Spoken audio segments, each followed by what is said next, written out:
The Deadly Dungeon. We're on Chapter 10. Where? Ruth Rose asked. We can go back to the cave and swim out through the tunnel, Dink explained. But there are bats in there. It's our only way out, Josh said. The kids lugged the 2 cages back through the tunnel. The parrots screeched and beat their wings. In the cave, the water was almost up to their knees and rising. We'd better get out of here fast, Josh said. Ruth Rose peered into the other tunnel. I wonder how far it is to the beach, she said. It can't be that far, Dink said. We're probably right under the castle. How are we going to swim and carry these cages at the same time? Josh asked. He glanced around the dark cave. We need a raft or something.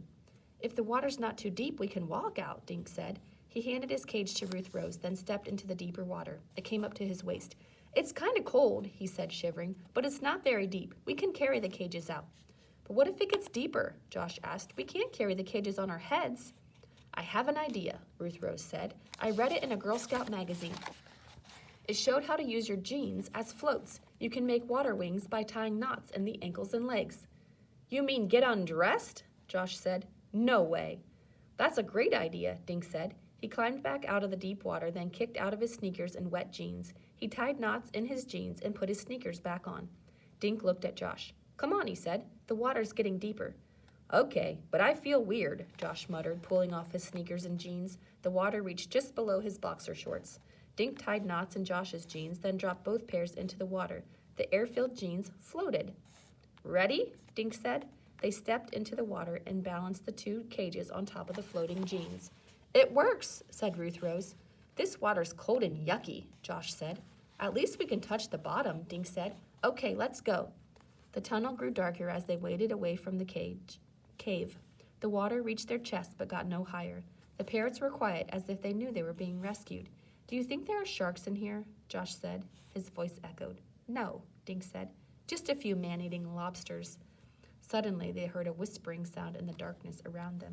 What's that? Ruth Rose asked. Calm down, Josh said, giggling. It's just bats. We must have scared them. Are they friendly? Asked Ruth Rose.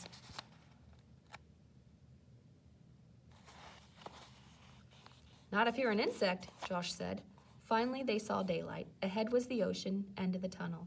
We did it, guys, Dink said. They dragged the cages and soggy jeans to the beach where they'd eaten their picnic. Boy, does the sun feel good, Josh said, flopping down on the sand. The kids rested and caught their breath. Dink and Josh took the knots out of their jeans and spread them out to dry. I was thinking about these parrots, Josh said. I have a book about endangered birds, and I think these guys are in it. Why would anyone hide endangered parrots in a cave? Ruth Rose asked. Poachers, Josh said, pulling off his soaked sneakers.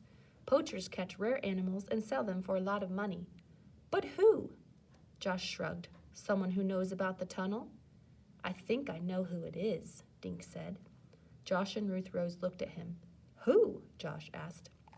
Dink looked sad. Walker Wallace. Chapter 11. What? Ruth Rose yelled. That's crazy! Dink shrugged. I found one of the feathers in his jeep and another on his boat. Josh nodded slowly. And when we had our picnic here yesterday, Wallace said Walker had been in the cave. Maybe he found the trapdoor in the playhouse. The footprints on the rug were big enough to be his, Dink said.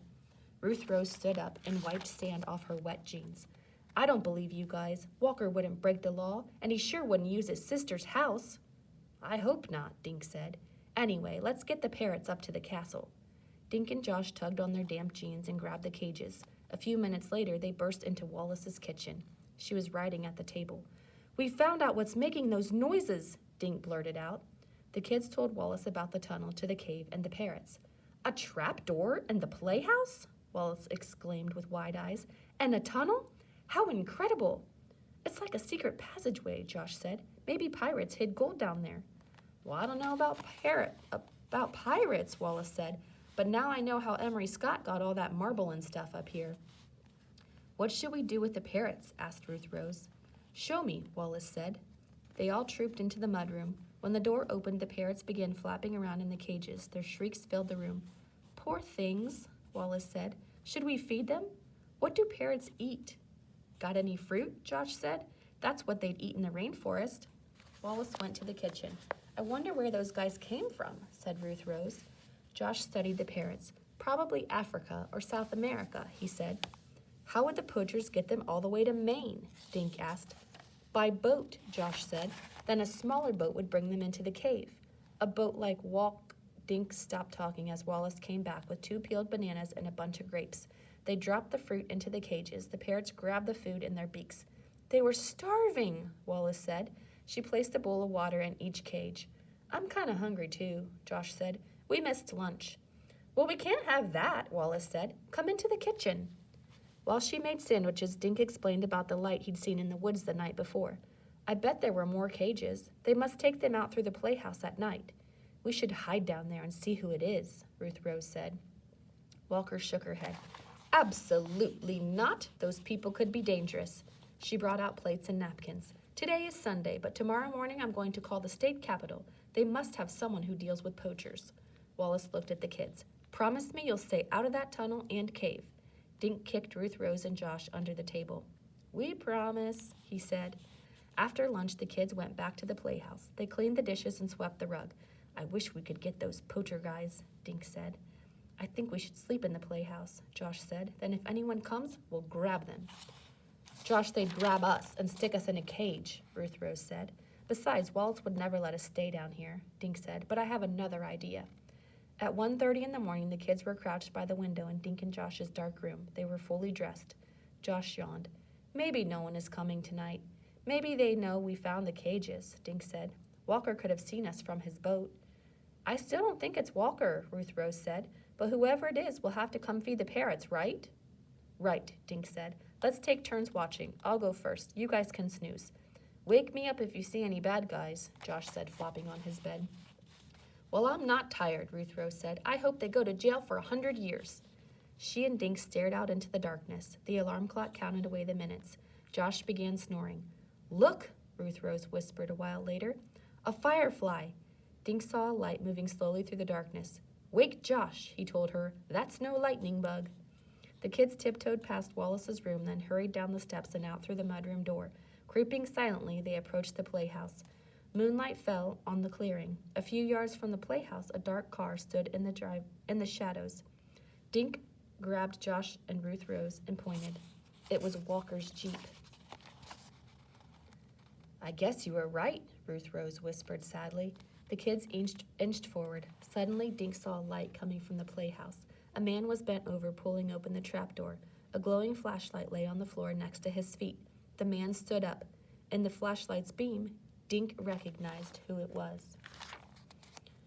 Ruth Rose grabbed his arm. Ripley Pierce, she whispered. A moment later, Rip disappeared down the steps into the tunnel. Suddenly, Josh bolted around the corner of the playhouse and through the open door. Before Dink could say anything, Josh slammed the trapdoor shut.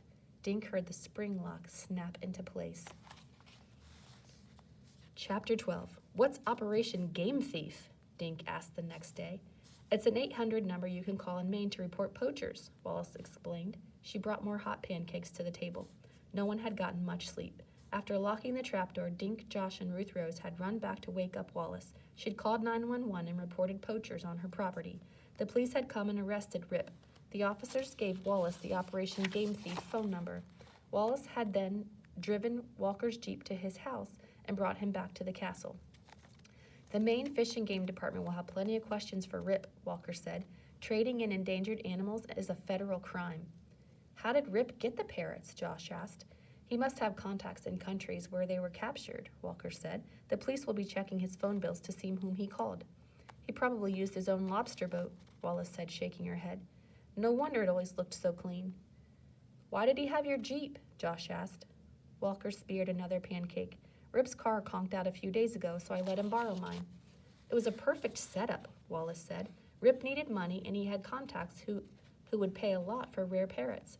I wonder if he sold any other animals, Josh said, like monkeys or snakes. We may find out yet, Walker said. He winked at Josh. What made you decide to shut the trapdoor on Rip? I got mad, Josh said. I wanted him to see how it felt to be in a cage. So that green feather on Josh's sneaker came from Rip, right? Dink asked.